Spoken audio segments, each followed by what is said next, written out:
I'm joined by Mike Thompson, Community Director at the Foundation. Mike, we're already halfway through 2025 and the Foundation have had lots of exciting things happening. First of all, you've been in your role coming up to a year. Just how proud are you of the strides that have been made by the Foundation just to make a difference in the community?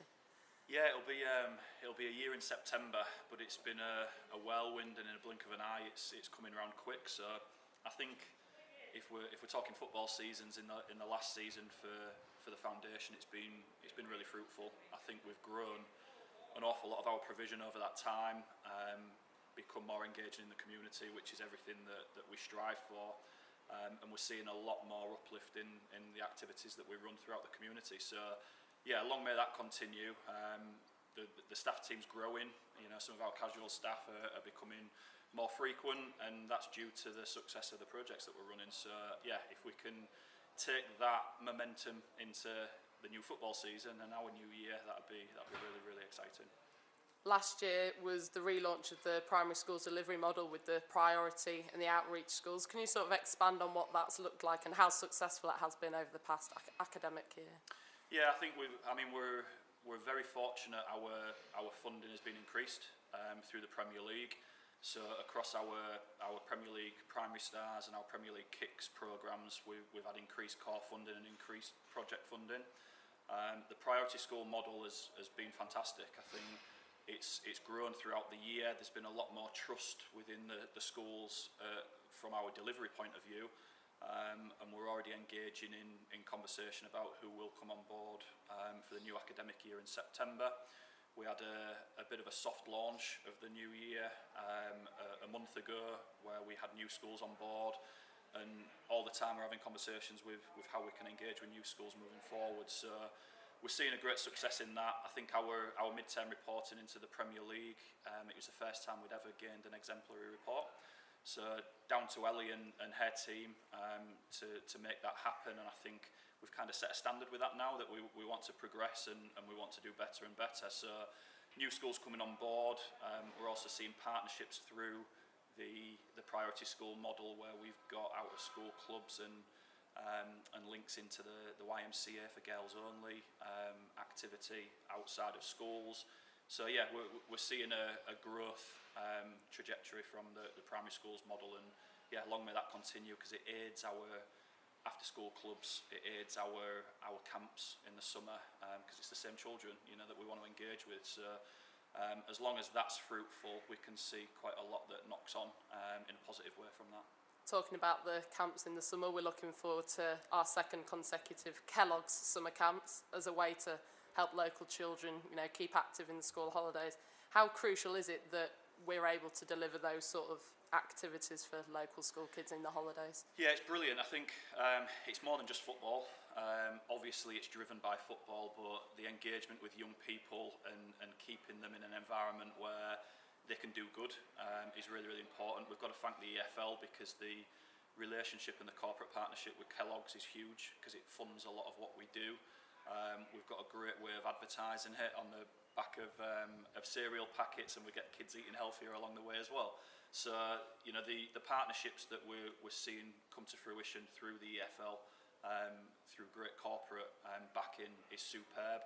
It's then over to us to make sure that in our own community we're doing great things. And you know, we've had these advertised for quite some time now. We've got some great uptake on them, and I think since me coming in, we've kind of grown the school out of school programme in relation to holiday camps quite a lot.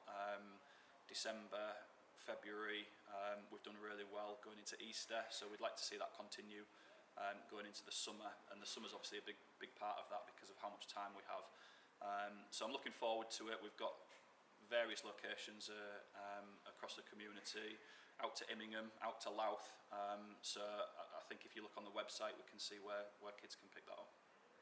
Inclusion is a word that gets used a lot with, you know, charities and activities that charities deliver. Two of our disability teams have recently won their respective leagues. We've had them feature in the Disability County Cup, and we've also had the addition of the SEND courses with our holiday courses. How important is it to expand our offering of those sort of inclusion-based activities around the area?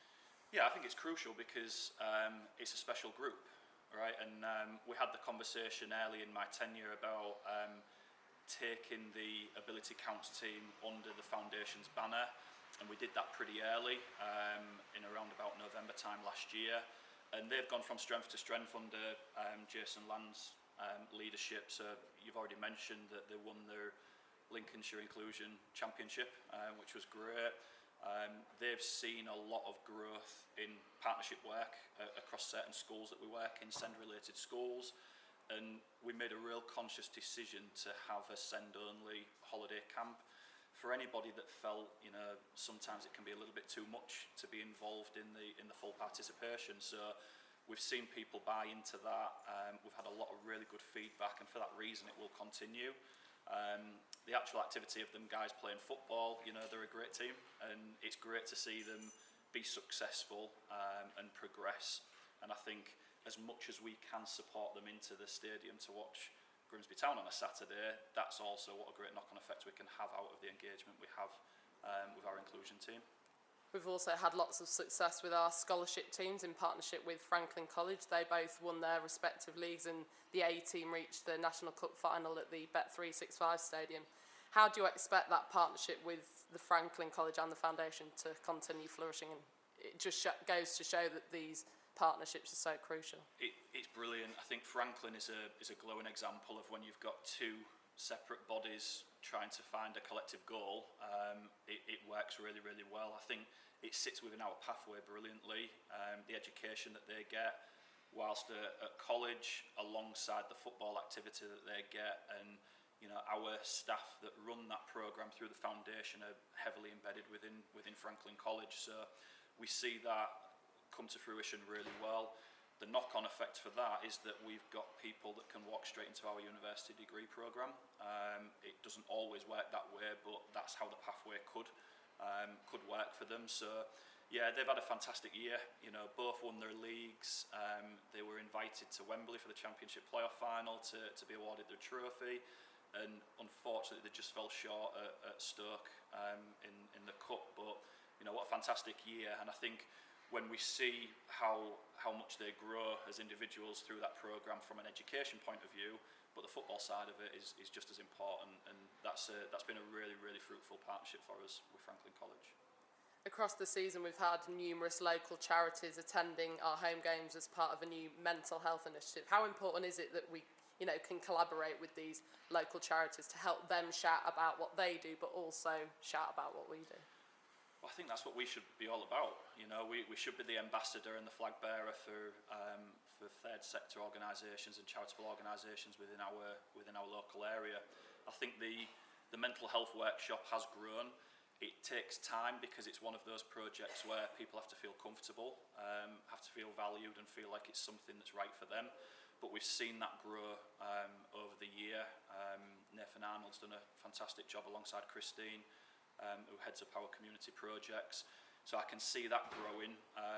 We're also looking at bringing a walking football team into the foundation, very similar to how we brought the Ability Counts team in. And I think that again will aid some of that development, some workshop delivery for those men and women. So yeah, it's been brilliant. And I think when we see the collaboration between the foundation and the football club, we've got a really tight relationship. And it's funny because when I speak to some other CCOs, they don't have as close a relationship as we have.